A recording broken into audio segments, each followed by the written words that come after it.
wanted to see what the X3M could do. There's some quick cars out there, there's some quick M cars out there, and there's some big X3Ms that have been running quick numbers down there. This was running kind of like 750 brake stage 2, and was kind of running like the mods that everybody does to them, you know what I mean? That was the standard thing that everyone does.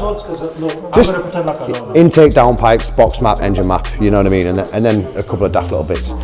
You know, nothing crazy. This is running on a standard diff bolt, this is running standard turbos, this is running standard engine block, no strengthening mods. You know, we're lowered obviously, there's a few other changes, we've got front mount intakes, that kind of stuff, but realistically, mod-wise, it's actually quite simple. Bang for your buck, an X3M is difficult to beat, I think, really. They're sort of like 35 to 40 grand, maybe a little bit more. And for an M car, I think you struggle to buy a car that's quicker than this on the road. I really think that. It'll smoke an RS3, it'll smoke a rear-wheel drive G80. I don't know about a four-wheel drive one, but you're talking about a car that's 20 grand cheaper than these cars. How is that possible? And not only that, obviously, so we went down there, we ran, what did we run the first time? 11.3, something like that, maybe, I think it was 11.6.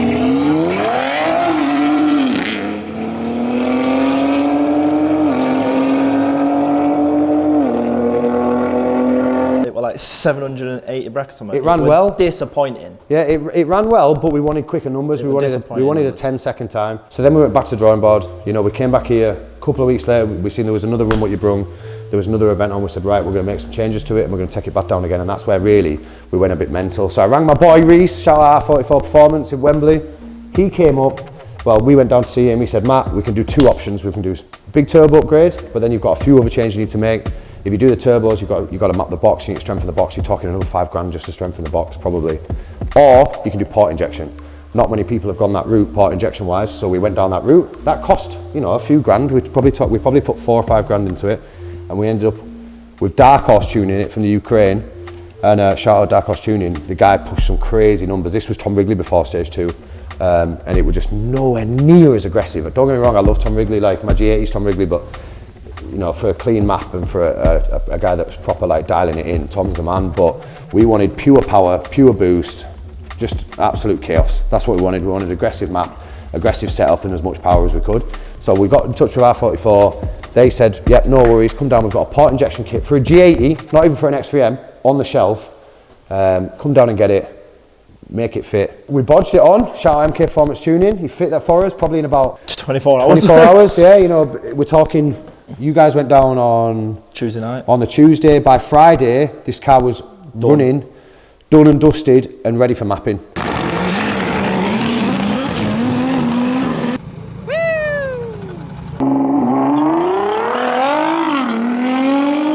But then we got in touch with Dark Horse Tuning. We didn't want Tom's too long, like I say, he's a dialed in guy, he's really good at what he does, don't get me wrong, but we wanted something quick and aggressive and fast. And really, Tom wouldn't push them limits that Dark Horse are willing to do, because he's a safe guy, like he wants things, you know, he's a technician, he's a proper, you know, BM performance guy, like he's not gonna just give you a death map and fucking blow the engine up. Dark Horse was a madman, like he was mental to work with. Like we were just talking on WhatsApp, we were road dynoing it, checking it on the road, running launchers and stuff, doing a few other bits just to make sure they were pushing power. And he was like sending us emojis through of just like fucking explosions and stuff going, I'm going to kill your car! Like sending us bare fire flames and like, you know, just loads of stuff. Like he was a joke to work with, like he was funny to work with. Shout out Dark Horse Tuning. When we went down the first time, there were some M cars there running Dark Horse, and that's where we picked up on them, because they were pushing crazy numbers. They were running silly fast times, like it was just stupid how fast they could go. You were getting cars there from Tom Wrigley and like French Studios and all these guys pushing out good numbers, but then Dark Horse was just cleaning them up. It was just crazy. So then, like I said, we went away, back to the drawing board. Reese at R44 hooked us up with a nice port injection kit for a G80, which same engine, so we can kind of bodge it on, make it work. We did that. We drilled 6 more holes in the engine bay, into the engine, which is mental. We just literally drilled into the top of the block. You fit the port injection kit, 6 extra injections, flex fuel, management kit, and a couple of bits. What else did we do? So we did flex fuel, we did port injection, gearbox map, and then obviously Dark Horse Tuning on the engine map. So there's 2 maps on this car now. You've got a road map on 99. You can't run this car on 95 anymore. Like you run it on anything but 99, it's just going to blow. Splits. You're going to pull timing like crazy. Engine management light's going to flash in like nuts, and you're in trouble. That is the truth. So you have to run it Shell 99. You can't even run it on shit 99. You've got to run it on good 99. Shell 99 the whole time, and then obviously you've got your E50 map as well, which is what he mapped us to for map 2, which is for Santa Pod only. So the last time it was actually in that map was last October at Santa Pod, which is crazy to think about really. We even talked about it today. We have some ethanol sat there, some vodka juice. And yeah, we have the vodka juice sat there. So we might just top it We were up. talking about it because actually only got about a quarter of a tank in it now, so I might just top it up a little bit because I haven't had it in the map for a while and I forgot what it feels like to drive it in that map. It's crazy. So when we went back the second time, that mapped roughly to about 850 on pump 99. He's claiming 950 on ethanol, but we don't actually know. We need to dyno it. We don't actually know what's coming out of it yet. But Can we get this on the dyno then? I think that's down to this man. Bang him on camera straight away. Don't know, Max. Can we dyno the car? So we just obviously shouted out MK Performance. He did the port injection in a matter of like a day or two. Like it was done so quick. We went and got that kit on the Tuesday, and by Friday this car was out on the road getting tested. It is actually nuts how quick we worked on it. And then what? Like 3 days later, it was at Pod. Yeah. And we'll let the video footage show the rest of that because it was fucking sick that day.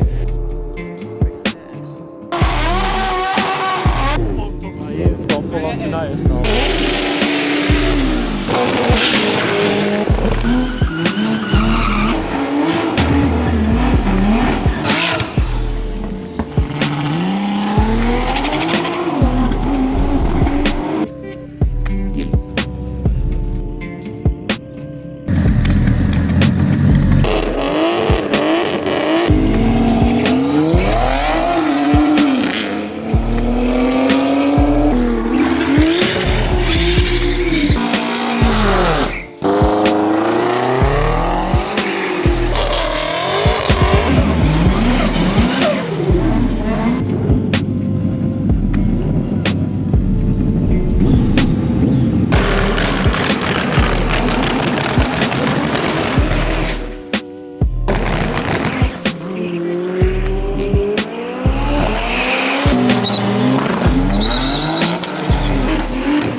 And it ran well. We didn't get the time we wanted. We wanted a 9.9. That was what we wanted from it, really. We only managed a 10.4, but still, for that was, I think, the fastest X3M that was there, full stop, and arguably one of the fastest in the UK now. So there's only, I think, 3 or 4 that are maybe pushing bigger numbers, and they're probably running 1100 brake with a stage 3 turbo, like a twin set of turbos. I think that's the only way to do it, innit? And that might, we'll find out in the next month, get us over the line, and we might get the 9.9 it, and then we can just say X3M completed it. Ticked it off. It's true, innit? Like, it's true, innit? Because you're not going to take it any further up, blowing it up or spending another fucking 10 grand. You got to do the box, you got to do loads of shit with it, That's why we went port injection in the first place, wasn't it? To get low 9 and spending fucking another 30 grand. Yeah, Easy. so we're out at that point. We haven't got the budget for that. That's crazy. We're on to the next car. G87M to be involved. Well, obviously right now we can't dyno it because we've got the up on there. You know what I mean? Big power gains, big power gains.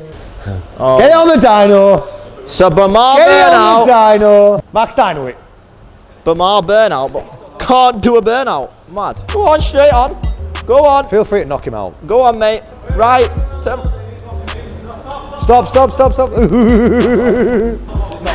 The brake's not on.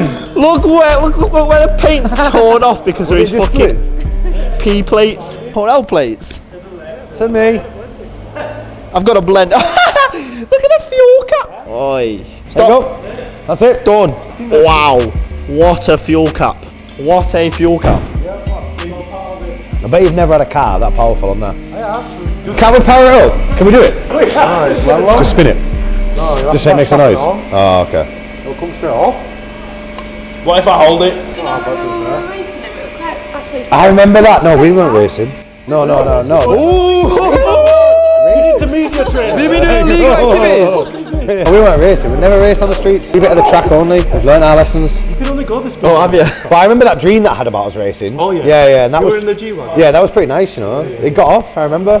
And then you text me and you were like, ha! They don't know about the 1 litre defeater. Yeah, they don't have a clue. Catch me on the road, you'll find out. So we're pushing out of the dyno, are we?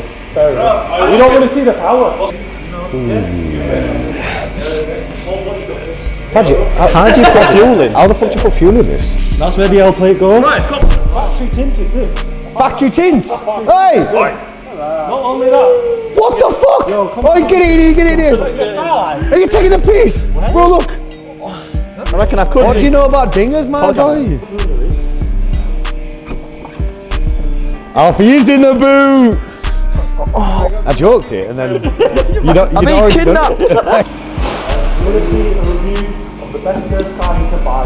Leave it in the comments. Yeah, I don't know what else to say really. Obviously, like I say, it ran that 10.4. Everything was. It ran so well. We did have a bit of heat soak. We had a few problems there, didn't we? Yeah, like, but it got hot. It was small problems. But once we managed that Nothing coldness, major, was it? bonnet open in the queue, waited plenty of our time, killed the engine, pushed it. Big up the team, man. We were pushing the car down the queue with the engine off. Sat in neutral for 40-45 minutes, just pushing the car. It's a heavy car to move. You know what I mean? So after 45 minutes, for me to then sit in it for 10 seconds and fucking send the life out of it, you got to say it's not just down to me, is it? Big up the team. So everybody that were involved really played a part in it. But we did get it there. We just need the 9-second time. That's the thing. We need that 9-second time. We've got to get it. And that was the whole goal of taking this to pod. The second time, because when we first got there and we ran 11s, we were like, yo, we know this is quick, but that's not quick on pod. It could be a lot quicker. So that's where we went back and said, right, our 44 performance, what you got for us? They sent us down the pot injection route. Treat us to some sweets. Looks fucking sick. My man flew down to London, stayed in a nice hotel for the night, and went and picked up from our 44. Easy, and now we're here. Alright, just get in the back.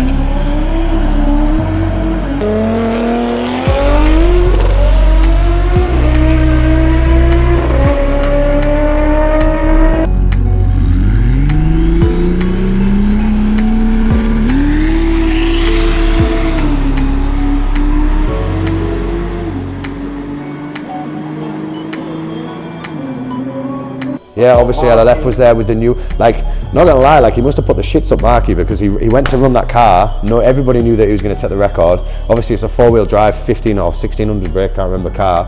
It's absolutely mental. We wouldn't mind getting that in the booth. So then Marky but he blew his prop shaft or his drive shaft? Yeah, his drive shaft, Marky and Ricky both snapped a drive shaft on the same day. On the same day. So does that mean something was wrong with the track that day? What fucked up our times?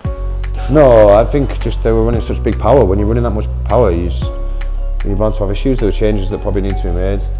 When you're on a sticky track like that, the wheels can't spin up. It's just one of them. So when you launch them, they're putting that much pressure on them.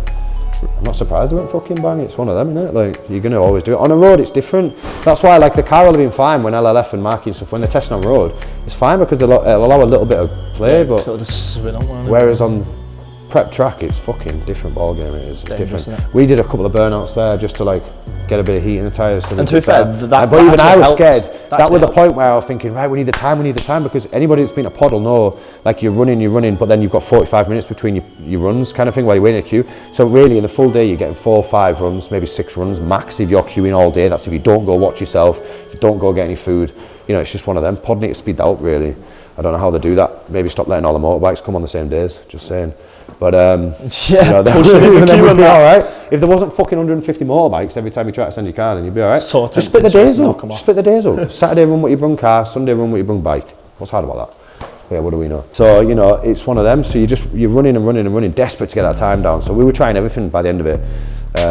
We were in touch with Dark Horse, trying to get him to push boost and stuff up on the day, making check revisions on the day. We were remixing fuel, I was stripping weight, we stripped the whole interior of the car, we had everything out of it that we possibly could. We were running no passengers, just to try and get anything out of it that we can, just to make it even at 0.10 of a second quicker, it's just one of them, isn't it? Trying to get it down, because that 10.4 was a good run, but I feel like we could have actually done a better run, because I remember I ran a 10.5 or a 10.6 and I slipped 3rd gear and banged it straight to 4th, because you've got to get it out of your head when you launch these. They automatically change gear, but you're so used to driving them manually. I always drive manually, I don't know about anyone else, but I'm always driving manually. So I'm always downshifting, I'm always ready throwing it into corners how I want to drive, not how the car wants to drive. So when it comes to launching it on the track and it knows, obviously it'll change gear at the last second, but what happens is your muscle memory is all ready to bang the shifter. So the revs are going up, as soon as you see that limiter there, you just bang, hit it, but then the car's already told it to change. So what happens is you end up skipping a whole gear. Yeah. So that happened a couple of times where you fuck your run, and you're like, nah, and you get to the end, it says like 10-9 or whatever, and you're like, shit, that was a good run. That one gear that we missed probably could have had it. So there was a couple of times where I think we could have done faster runs, but we just ran out of time really. Then obviously this track's been closed for winter, so now you'll see it there again in the next couple of months really. Probably sooner rather than later. We've got Nürburgring first. We've got that to do first, but we're not taking this, we're taking the G80, and then this will be back at Pod. We want the 9-second time. Otherwise we're just going to blow it up. Dark Horse are just going to have to turn it up to the point where we've just got absolute def on it, pushing fucking 48 PSI boost, and we'll just blow it up. Fuck it. It's that simple, we'll get it one way or another. We will get that 9. We've all seen today I'm willing to blow shit up. Starting the quad. Oh! Oh, get me on this bad boy!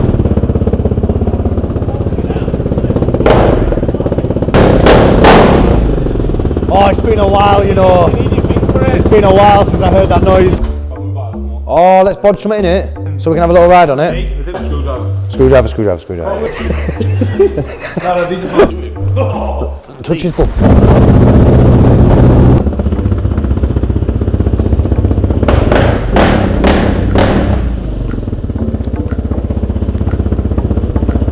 Get it out. It's too loud, man. It's good. It's loud, isn't it? It's anti-social.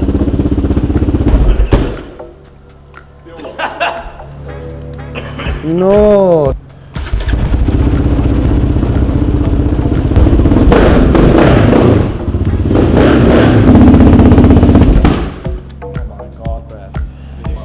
No!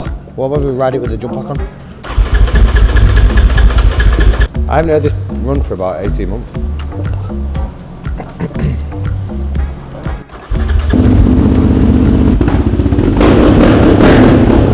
It's a good seat, that! Yeah, it's a good seat, that. Oh, we were so close to having a little ride.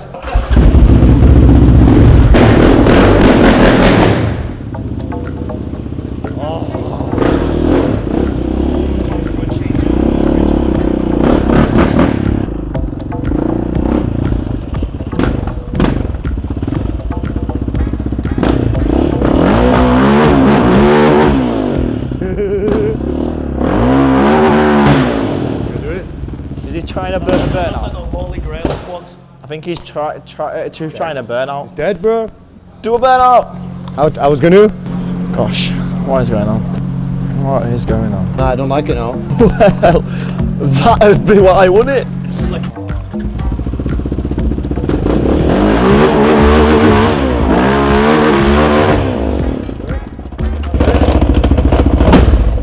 She's paggered. That didn't sound good. Needs to come back out this. We need to get it out. Yeah, that fucking oil will be like concrete in it as well. Chocolate.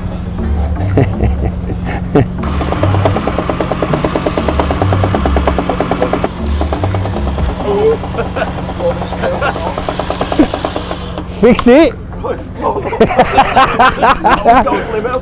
Fix it, bro. Oil, I'm telling you that oil's like concrete in there. After sometimes you just have to take them risks. We will. We'll send it there. You won't get it. And we'll try and get that 9-second time because we want that. Like I said, there's only 3 or 4 maybe in the UK that are faster than this now. So, and that's just on the runs that we've done at Pod. We know how fast this car is on the road. We know how fast this car is actually. So when that runs right, we've got the right mix, the right weather, the right tyres, everything's perfect. The car's running well. I know it could easily do that. I reckon it could do a mid-9. But we've got to get it on paper. Obviously, anyone can speak and say, yeah, I can run an 8.6. But can you? I want to see it on that fucking Santa Pod printout. All we need is the receipts. At the Receipts? At the minute, we're running 950 brake, 850 on normal pump, 99 shell. and then 950 on the ethanol E50 mix, which is crazy mix anyway. That's a strong mix anyway. And at the minute, its best run at Santa Pod is 10.4. So fingers crossed next month when that track opens up, we'll be back there and we'll get a much quicker time.